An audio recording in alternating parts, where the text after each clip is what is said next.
देखने वाले एक्सपायरी के न्यू चेंजेस के बारे में। एक्सपायरी के बहुत सारे न्यू चेंजेस हो चुके हैं, जिन लोगों को पता नहीं उनका बहुत सारा लॉस हो रहा है, ना हो इसीलिए मैंने ये एक्सपायरी का वीडियो बनाया है। तो मैं आपको पूरा बताने वाली हूँ बिगिनर लेवल से कि एनएससी बीएससी क्या होता है, उसमें कितने लिस्टिंग कंपनीज वगैरह, वो एनएससी बीएससी क्या होता है और उसमें आप क्या क्या खेल सकते हो टोटल, और एक्सपायरी के इंडेक्स के बारे में भी।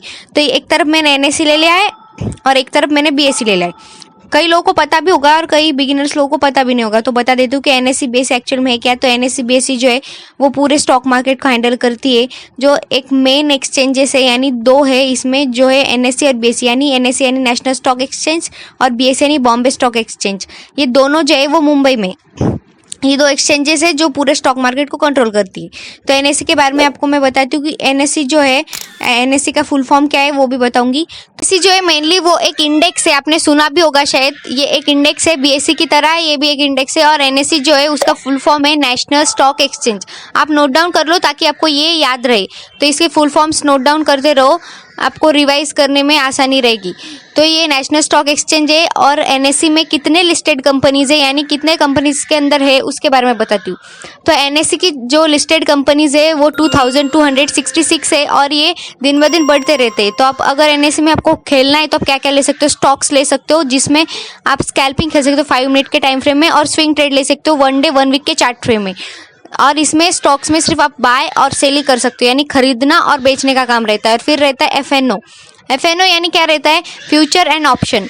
तो फ्यूचर एंड ऑप्शन में आपने सुना भी होगा सीई और पीई ऑप्शंस रहते हैं। तो सी यानी अगर आपको लग रहा है मार्केट ऊपर जाएगा तो आप बाय करेंगे तो सी ऑप्शन में, अगर आपको लग रहा है मार्केट नीचे जाएगा तो आप वहीं पे पी ऑप्शन करोगे। मार्केट नीचे गया तो यहाँ पर आपको प्रॉफिट हो जाएगा पी ऑप्शन पे। और फिर आप स्टॉक ऑप्शन पे खेल सकते हो। स्टॉक ऑप्शन क्या रहता है, जो स्टॉक्स में आप ऑप्शंस में खेल सकते हो, यानी सी पी ले सकते हो स्टॉक में, जैसे कि टाटा स्टील, भारत इलेक्ट्रॉनिक्स, ये कुछ स्टॉक्स में रहता है, हल इसमें नहीं रहता। तो आप इसमें कॉल और पुट बाय सेल कर सकते हो, तो इसको कहते हैं स्टॉक एक्सचेंज। और जो रहता है इंडेक्स ऑप्शन, फोर्थ जो है हमारा इंडेक्स ऑप्शन यानी कि आप जो है ना इसमें एनएससी और बीएससी में डायरेक्टली खेल सकते हो, यानी बाय और सेल कर सकते हो, सीपी ले सकते हो। तो वो एनएससी बीएससी में है, यानी एनएससी बीएससी जो है वो एक इंडेक्स है, तो इसे इंडेक्स ऑप्शन से जाना जाता है। अब आपको मैं बताती हूँ कि बीएससी के बारे में। तो बीएससी जो है वो बॉम्बे स्टॉक एक्सचेंज है, इसका फुल फॉर्म है, और बीएससी सबसे पुरानी है। बीएससी के बारे में आपने सुना भी होगा, बॉम्बे स्टॉक एक्सचेंज, यानी ये मुंबई में है, इसका नाम भी बॉम्बे स्टॉक एक्सचेंज ही है। और बीएससी में लिस्टिंग कंपनी की बात करें तो 5000 कंपनी इसमें लिस्टेड है और ये दिन के दिन बढ़ते रहता है। मैंने आपको बताया करंटली अभी ये 5000 से ज्यादा है। अब हम देखेंगे इंडेक्स एक्सपायरी के बारे में, यानी जो हमारा मेन टॉपिक है। तो एनएससी में कितने इंडेक्स है, बीएससी में कितने इंडेक्स है और उसकी कब कब एक्सपायरी, उसके बारे में बताती हूँ। एनएससी में जो है निफ्टी 50 है, एक इंडेक्स है। निफ्टी 50 में टॉप 50 एनएससी की कंपनीज रहती है, उसे निफ्टी 50 से जाना जाता है। और एक रहता है फिर निफ्टी और रहता है मिड कैप निफ्टी, ये भी दोनों इंडेक्स है एनएससी के। तो ये 3 इंडेक्स आप नोट डाउन कर लो ताकि आपको याद रहे, निफ्टी 50, फिर निफ्टी और मिड कैप निफ्टी। ओके, अभी इसकी एक्सपायरीज कब है मैं इसके बारे में आपको बताती हूँ। तो मेनली जो इंडेक्स है हमारा निफ्टी, उसकी एक्सपायरी जो है वो थर्सडे को रहती है, और निफ्टी की थर्सडे को रहती है, फिर निफ्टी की ट्यूसडे को रहती है, और मिड कैप निफ्टी की मंडे को रहती है। आप नोट डाउन करो, याद नहीं रहेगा। ओके, निफ्टी की थर्सडे, फिर निफ्टी की ट्यूसडे और मिड कैप निफ्टी की मंडे को रहती है। तो सीक्वेंस वाइज भी मैं आपको बाद में बताऊंगी कि कौन सा कब है। तो आप सब इन इंडेक्स में क्या क्या खेल सकते हो उसके बारे में बताती हूँ, यानी कि आप क्या क्या कर सकते हो इसमें एनएससी और बीएससी में। एनएससी बीएससी में आप ऑप्शन बाइंग कर सकते हो, ऑप्शन सेलिंग कर सकते हो, यानी ऑप्शन को खरीदना, ऑप्शन को बेचना, फिर ऑप्शन को ट्रेडिंग लेना, यानी बाय सेल करना, उसको ऑप्शन ट्रेडिंग कहता है। और इसी को आप वीकली और मंथली चार्ट फॉर्म में खेल सकते हो। तो वीकली और मंथली चार्ट फ्रेम क्या रहता है उसके बारे में बताती हूँ। तो वीकली का आप सपोज एग्जांपल ले लो कि वीकली का जो लास्ट डे है वो लास्ट डे जो है वो ट्यूसडे या थर्सडे, सपोज थर्सडे है, तो वो वीकली के लास्ट थर्सडे में आप अगर ट्रेड लेते हो तो उसको वीकली में खेला जाता है, यानी वीकली में आप खेल रहे हो। और मंथली अगर ट्यूसडे है, आप ट्यूसडे को मंथ के लास्ट डे यानी ट्यूसडे, उस दिन एक्सपायरी आप खेल रहे हो, तो उसको कहा जाता है मंथली एक्सपायरी में। तो अब हम देखेंगे बीएससी के इंडेक्स के बारे में। अभी एनएससी के इंडेक्स आपने देख लिए, mid cap Nifty, fin Nifty. अब जो है बीएससी के इंडेक्स कौन कौन से है वो बताती हूँ। बीएससी बॉम्बे स्टॉक एक्सचेंज मैंने आपको पूरा बताया। अगर आपको मेरा वीडियो पसंद आए तो बिल्कुल सब्सक्राइब करना ना भूले। तो अभी मैं बीएससी के बारे में आपको पूरे डिटेल में बताऊंगी। तो बीएससी में जो है एक रहता है इंडेक्स बैंकेक्स, इसमें रहता है एक बैंकेक्स जो है बीएससी का एक पार्ट है।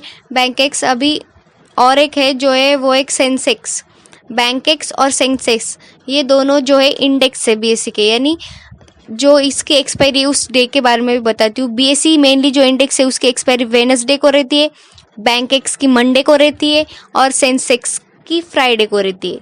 तो मंडे को बैंकेक्स है और सेंसेक्स फ्राइडे को है। अभी मैं इसके बारे में और डिटेल में आपको बाद में बताऊंगी। तो अभी सीक्वेंस वाइज ले लेते हैं कि कब कौन सा है।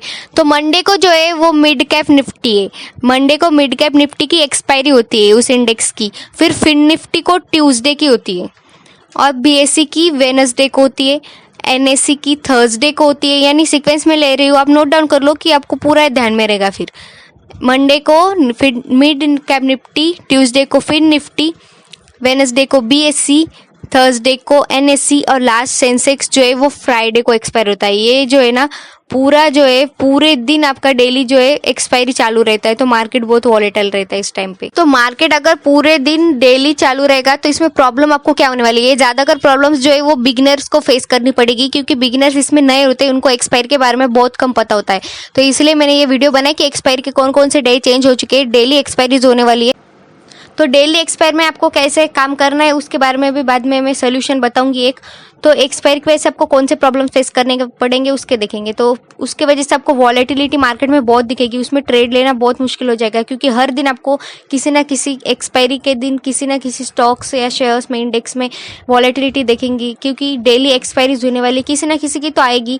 अगर थर्सडे है तो निफ्टी की आएंगी, वेडनेसडे को बैंक निफ्टी की आएंगी। तो सपोज निफ्टी का थर्सडे को तो उस दिन मार्केट वॉलेटाइल रहने वाला है, आप बैंक निफ्टी में ट्रेड लोगे तो उसका इफेक्ट उसमें भी पड़ने वाला है। ऐसा क्यों? क्योंकि ये जो है ना सब आपस में जुड़े हुए हैं।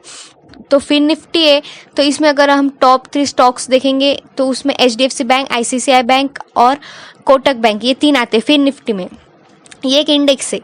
तो निफ्टी में भी यही 3 आते हैं, बैंक निफ्टी में भी यही आते हैं, सब आपस में जुड़े, क्योंकि टॉप जो है ना जो टॉप 3 स्टॉक्स है वो फिन निफ्टी, बैंक निफ्टी और बाकी जितने भी है वो टॉप स्टॉक इन्हीं में आते हैं। तो ये अगर टॉप स्टॉक में कुछ वॉलेटिलिटी आपको एक इंडेक्स में दिखता है तो ये दूसरे इंडेक्स में भी आपको दिखेगा।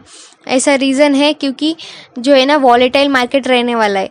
अब देखेंगे हम एनएससी का एक एग्जाम्पल लेंगे कि ट्रेड जो है, सपोज आप आज वेडनेसडे पकड़ लेते तो आप जो है ना निफ्टी में खेल रहे हो, आज बैंक निफ्टी की एक्सपायरी है, क्योंकि वेडनेसडे को जो है ना वो बैंक निफ्टी की एक्सपायरी रहती है, तो आप उस दिन निफ्टी में खेल रहे हो, पर उसका असर जो है निफ्टी में भी पड़ने वाला है, क्योंकि मार्केट जो उस दिन वॉलेटाइल रहता है।